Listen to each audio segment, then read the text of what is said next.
ഞാൻ നിങ്ങളുടെ സ്വന്തം സുലഭന ടീച്ചർ. ഇന്ന് ഞാൻ ഉണ്ടാക്കാൻ പോകുന്നത് തികച്ചും വ്യത്യസ്തമായ ഒരു പായസമാണ്. അതായത് പഴുത്ത പപ്പായ കൊണ്ടുള്ള പായസം.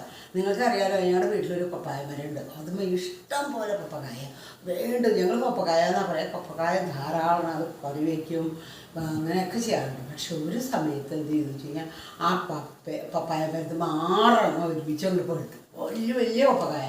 അപ്പം ഞാൻ എന്ത് ചെയ്തെന്ന് വെച്ച് കഴിഞ്ഞാൽ ആ 6 എണ്ണം ഇതാ വരട്ടി വെച്ചു. ഇങ്ങനത്തെ 2 ബോട്ടിലെടുക്കും. 6 പപ്പക്കായ വരട്ടിയതാണ് ഇവിടെ 2 ബോട്ടിൽ. അതിന് ഹാഫാണ് ഞാനിപ്പോൾ എടുത്തിരിക്കുന്നത്. ഇന്ന് അത് പായസമാണ് വയ്ക്കുന്നത്. ഇത് പായസമാണ് നിങ്ങൾ വയ്ക്കുന്നത്. വലിയ അതുകൊണ്ടാണ് പകുതി ഈ പാത്രത്തിൽ ഒരു പാത്രം പപ്പായ വരട്ടിയിട്ടുണ്ട് കേട്ടോ. വെള്ളമൊന്നും ഇല്ല കേട്ടോ. മിശ്രമായിട്ട് വരട്ടി നെയ്യ് ഒഴിച്ച് വരട്ടിയത് അത് ഞാൻ ഒഴിച്ചു. ഇനി നെക്സ്റ്റ് എന്താ ചെയ്തിട്ട് ഇത് നമുക്ക് പാലൊഴിച്ച് ഇത് അതിൻ്റെ കനം കുറയ്ക്കണം. എനിക്ക് തേങ്ങാപ്പാൽ 3 എണ്ണം എടുത്ത് വെച്ചിട്ടുണ്ട്. ഇത് 3-ാം പാല്, ഇത് 2-ാം പാല്, ഇത് 1-ാം പാല്. ഇത് 3-ാം പാലാണ്. ആദ്യം തന്നെ എന്ത് ചെയ്യുമെന്ന് വെച്ച് കഴിഞ്ഞാൽ തീ കത്തിച്ചു. കുറച്ച് പായസം ഉണ്ടാക്കുള്ളൂ കേട്ടോ. ആരാണ് പായസം കഴിക്കുക? ഒരാളുമില്ല. 3-ാം പാൽ ഇതാ ഒരു കപ്പ് 3-ാം പാൽ ഞാൻ വെച്ചിട്ടുണ്ട്. അത് വെച്ചു കേട്ടോ. അത് വെച്ചിട്ട് നല്ല പോലെ ഇളക്കണം. സിമ്മിലിട്ടിട്ട് ഇളക്കണം. എന്താ വെച്ചാൽ ഇതിൽ കട്ടിയും തരിയും പോലെയുണ്ട്. അതുകൊണ്ട് ഇങ്ങനെ ശരിക്ക് തിളച്ച് പാകമായി വരണം.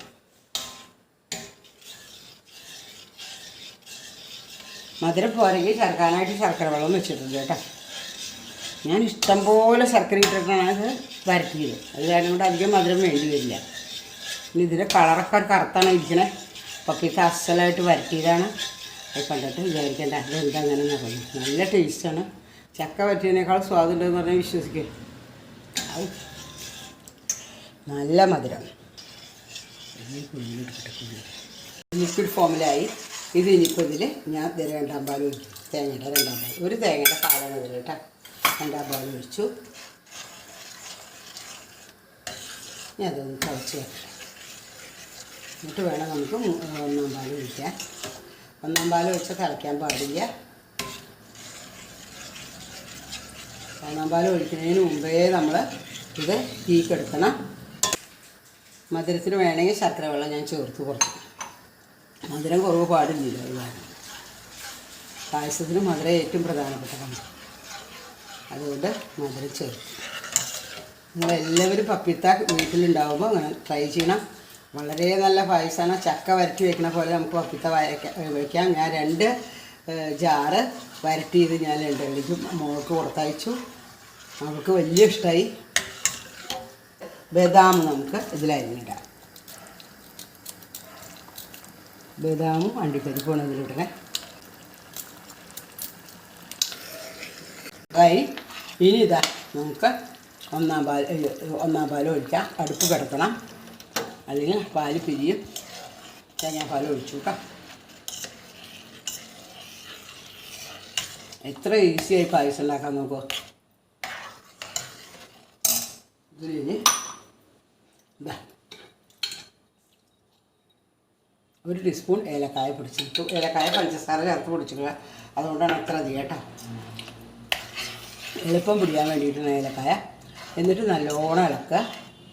എന്നിട്ട് നമ്മുടെ ഡ്രൈ ഫ്രൂട്ട്സ് ഇതിൽ നിന്നുള്ളത് ബദാമും അണ്ടിപ്പരിപ്പും മാത്രമേ ഉള്ളൂ. ഞാൻ ഇത് ഇല്ല, ഇത് മുന്തിരിങ്ങയൊന്നും ഇതിലിടുന്നില്ല.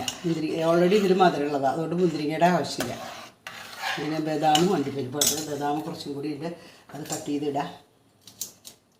ബദാം വറുത്തതാണ് നെയ്യിൽ. വളരെ സ്വാദിഷ്ടമായിട്ടുള്ള പായസമാണ്. എല്ലാവരും ട്രൈ ചെയ്യണം. ഇതെൻ്റെ ഫസ്റ്റ് അറ്റംപ്റ്റാണ്. ഞാനിത് പക്ഷേ ഞാൻ ചെറുപ്പത്തിൽ 6-ാം ക്ലാസ്സിൽ 7-ാം ക്ലാസ്സിൽ പഠിക്കുമ്പോൾ ഞങ്ങളുടെ കുക്കിംഗ് ടീച്ചർ പപ്പിത്ത ജാം ഉണ്ടാക്കി ഞങ്ങളെ പഠിപ്പിച്ചിട്ടുണ്ട്. ഞങ്ങളുടെ സ്കൂളിൽ കുക്കിംഗ് ഉണ്ടായിരുന്നു, ഡാൻസ് ഉണ്ടായിരുന്നു, പാട്ടുണ്ടായിരുന്നു. അതിൽ ഓപ്ഷൻ 3 അതിലൊരു ഓപ്ഷൻ ഞാൻ എടുത്തത് കുക്കിങ്ങാണ്. അപ്പോൾ കുക്കിംഗ് ടീച്ചർക്ക് എന്നെ വലിയ ഇഷ്ടമായിരുന്നു. കുക്കിങ്ങിന് ഞാൻ വലിയ എക്സ്പെർട്ടായിരുന്നു. പപ്പിത്ത ജാം ഉണ്ടാക്കാൻ ഞാൻ 7-ാം ക്ലാസ്സിൽ 6-ലേക്കും പഠിക്കുന്നുണ്ട്. എൻ്റെ വീട്ടിൽ വന്ന് ഞാൻ അസൽ പപ്പിത്ത ജാം ഉണ്ടാക്കി. എന്തൊരു ടേസ്റ്റായിരുന്നു. എല്ലാവർക്കും ഇഷ്ടമായി. അതുപോലെ ഞാൻ ഈ ജാം ഉണ്ടാക്കി. ഇതിപ്പോൾ പായസം ഉണ്ടാക്കിയിട്ടുണ്ട്. എന്ത് ടേസ്റ്റാണ് നോക്കൂ. ഈ പായസം എല്ലാവരും കഴിച്ചു നോക്കണം. വളരെ സ്വാദിഷ്ടമാണ്. അതുമാത്രമല്ല ഇത് ന്യൂട്രീഷ്യസുമാണ്. കോൺസ്റ്റിപ്പേഷൻ അങ്ങനെ അസുഖങ്ങൾ, വയറിന് ഗ്യാസൊക്കെ ഉള്ളവർക്ക് ഇത് വളരെ നല്ലതാണ്. അതുകൊണ്ട് എല്ലാവരും ഇത് കഴിക്കുക. ഈ വീഡിയോ ഇഷ്ടപ്പെടുകയാണെങ്കിൽ ഇതിന് സബ്സ്ക്രൈബ് ചെയ്യുക, ലൈക്ക് ചെയ്യുക, ഷെയർ ചെയ്താൽ മറക്കരുത് കേട്ടോ. നിങ്ങളുടെ സ്വന്തം സുലോചന ടീച്ചർ.